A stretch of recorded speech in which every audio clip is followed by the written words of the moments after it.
So here you go, guys. This is my home for a bit. We'll talk about a couple of the keys to life. I mean, there really is only one key to life. There's really only one, and it's a giveaway. It's a free one. It's called experience it.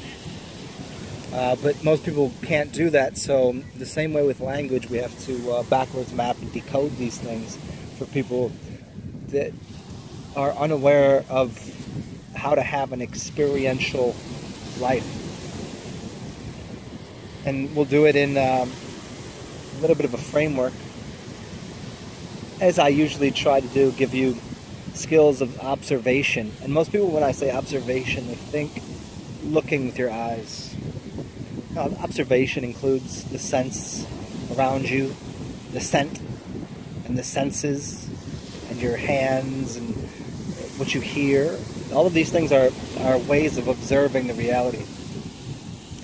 And when we go into the boxes and the frameworks and the webbing and the netting and of how to we use beach references because we're catch fish with the webbing and the netting. Is that what's going on? When you box these things up, when you cube things, when you square things, cubing and squaring is a fun idea about using 2s and 3s in mathematics. When we put these boxes into our minds of how to experience reality, what we're doing is, and this can be alleviating for people, because as much as people hold stress and tension in their body, there's ways of relieving it. You can't relieve it all at once. I mean, you can. I mean, that would be like, take a bunch of drugs, take some mushrooms, go do ayahuasca, smoke a bunch of weed, drink a bunch. I mean, there's ways to do it, to relieve all the tension at once, but it will find its way back into you. So you learn to experience life in this way. And here's a couple simple keys. And it's that you get to experience it. And that means you can't have things right away. I mean, you can, but, you know, as they say, absence makes the heart grow fonder. These kinds of things, this should be applied to your own sense of life. Like if I told you how long I wanted to live at the beach for, and finally, it's here, to make it more sweet, I don't know. I mean, for me, it might be a little different because I've lived at the beach before and I've lived a lot of places, and so moving and all of these things, it's all just part of my reality. But for other people, it's part of magic where you don't, until you're at a very, very high level of magic, you don't get to dictate time of when you get to absorb whatever it is into your experience that you want. So you have to, the process is to, it's okay to be whatever. It's okay to be unhappy. Because if you're unhappy at being unhappy, there is the problem. It's like people that are so happy that they don't even observe their happiness. It just vanishes. But this is a furthering talk on you don't experience anything in the moment, only in hindsight or in forward sight. You don't really get to experience now. So therefore, what you do is you build, and it's Shiva and Shakti. You build and you destroy types of ideas of what it is you desire. And I use this in the biggest way. Let me give you the biggest lesson that I can possible here. If you think about, maybe you want to get married. And this is a Larry David, if I can shout out to Larry David, fucking funny ass dude. He did this wonderful show where he has this argument with his wife where they're about to renew their vows. And, oh, this is a spoiler alert. If you haven't seen Curb Your Enthusiasm, then you're probably brain dead or retarded anyways. Or you don't have TV, which makes you probably not even listening to me. So I pretty much win with that joke. His wife Cheryl says, Larry, we're going to renew our vows, and I want you to say, you know, for all in eternity. And he's like, no, just for life. Not for eternity. Eternity's forever. Like, I'm choosing this for life, not for eternity. Eternity's, see, now what we do is we have this expectation that everything that we involve ourselves in are our eternity. I mean, they are to a degree. They are when we're at Godhead mode and we can jump into timelines and re-experience things and reimagine things and play in the astral realms. And like we all get to go there. I mean, that's where we came from. We're experiencing one of those things right now that we plotted out. We just forgot. But it's while we're here is not to get caught up in the day-to-day, like this is the matter, tangible reality and the way it sits. It's like sandcastles, you know. I just use these, you know. I just came to the beach today. I've just used the allegories, but I can use other allegories, obviously.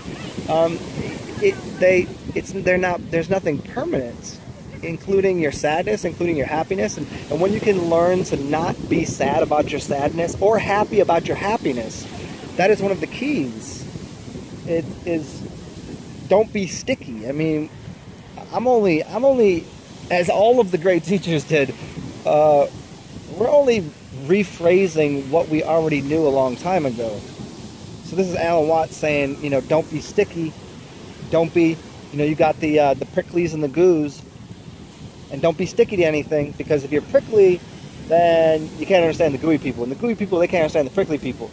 But certainly, if you're sticky to something, you'll be. Well, there you are. But it's a fluid mental and physical motion. Mentality has motion, which is why physicality produces motion, because your mind is moving. Stopping the mind is just fine in these meditations. You know, sit down and meditate. Like, these are great. This is what I was talking about before, about getting, like, to me, this is a type of a meditation for me. Speaking to all of you, I stop time. See, most people need a piece of paper to write down their ideas and thoughts and whatever, because they're not as fluidly articulate and because an articulation is art, and it's also an angle of an attack onto some sort of it's an angel or an angle of attack, right? And it's not even attack. It's just the word you'd use in music. This is the type or a variation of the way that someone might go and take a piece of paper and stop time by writing out their tomorrow. And as they're sitting there writing or typing at the computer, and they go, oh, where did that time go? And then all of a sudden, they're manifesting something in the future. This is in the same way what I do on here. And I would suggest, if all of you don't like writing, find yourself, even if you don't upload these to the internet, you can upload them on YouTube and make them private, just for yourself. And if you feel comfortable enough one day to make them public access, go for it. But for me, I just don't really care. This is all for me. I mean, look at Matt. Who always said this in his videos? Elagio Nature Boy. I was always like, you know, in his earliest works when I was watching and following his stuff, he's like, this isn't for any of you. This is just a reminder and a kind of a diary of his experience and what he wants to recall, remember, recollect. And that recollection is for himself, which is, you know, at the end of everything, it's for you too, because you're the same thing. So learn, hear, educate yourself on being a scholar. Scholarly work is to have to immerse yourself in reality, have an experience, and don't be stuck to it, and just move on to whatever the next is. So have a beautiful day, and or, you know, as I always say, or have a shitty fucking day. That's the real. Like, sometimes you have a shitty day. Don't immerse yourself in your depression or your sadness or your happiness, but don't identify with it. Just be that for the moment, but don't find yourself as that thing. You like people. Let me go just one step further. People take these actionable verbs. This is why I have something tattooed on my arm. Oh, you can't even see it. There it is. Because there is no such thing as a noun, really. Because just because you don't see something moving, like this building in 100 years will be collapsed. So therefore, it's not static. It's not stagnant. It's always a verb. It's always in motion. So we can't take our things we can't objectify our emotions and our feelings. And I use those two terms loosely because I've covered both of those terms before, the difference between emotions and feelings, because there is a big difference, but we don't objectify those to become those things. You know, you say I am, you don't say I am and then leave yourself there and never say the words I am again. You always say I am again. And there it recreates a reality. So we don't get too stuck and funky inside of happiness, sadness, whatever. But as we go along the journey and we've experienced the happy, the sadness, the duality, we start choosing different I am moments, different I am realizations. And we produce those realizations as reality, realization. Same word, all it. To be it again, all of it. So that's reality. It's a little different than actuality. Actuality is that now that you can't really experience. Can you really feel me? Can you really hear me?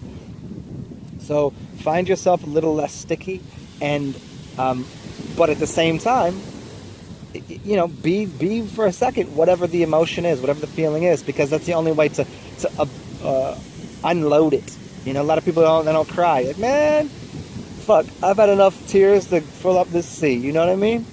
And it's a healthy thing. Why else would you be able to cry if you couldn't do it? Like, this goes into so many other ideas I'll cover another time. But as usual, hopefully this was glorious for you. And if not, you know, eat a bag of hot Cheetos and suck your grandpa's dick if you got to. Peace out, y'all.